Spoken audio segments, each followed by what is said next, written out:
আমি every মান্থে 5 to 6 time ফ্লাইটে travel করি, কিন্তু আমি কোনোদিন সেভাবে ব্লগ বানাইনি।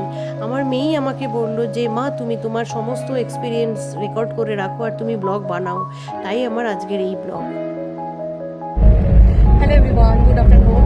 এখন এয়ারপোর্টে যাচ্ছি, আজকে কলকাতা যাওয়ার ফ্লাইট আছে 4:20 দিকে, আর এখন on the way.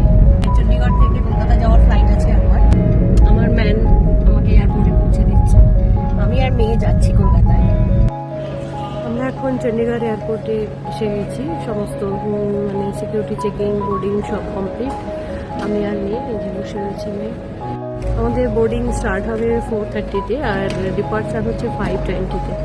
Already line start হয়ে গেছে গেটের সামনে। আর চণ্ডীগড় এয়ারপোর্টে ফটো তোলাটা স্ট্রিক্টলি প্রহিবিটেড, বিকজ এই এয়ারপোর্টটা ইউনিয়ন টেরিটরির আন্ডারে পড়ে, মানে এটা মিলিটারি এয়ারপোর্ট।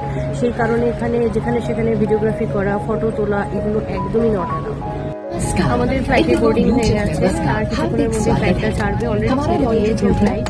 আর আমি আগেই বললাম যে আমরা কলকাতায় যাচ্ছি ফর সাম ইম্পর্টেন্ট। আর এখন মোবাইলটা সুইচ অফ আছে। আমরা এই জাস্ট ল্যান্ড করলাম কলকাতায়। कृपया ध्यान दीजिए आपका चेक चौवन के चौवन पैकेज बेल नंबर 3 से उपलब्ध होगा। धन्यवाद। May I have your attention please.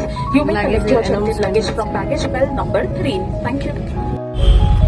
আমরা এখন এয়ারপোর্ট থেকে বেরিয়ে গাড়িতে উঠেছি on the way to home Golf Green. আজকে ব্লগ এখানেই শেষ করছি। See you in my next blog.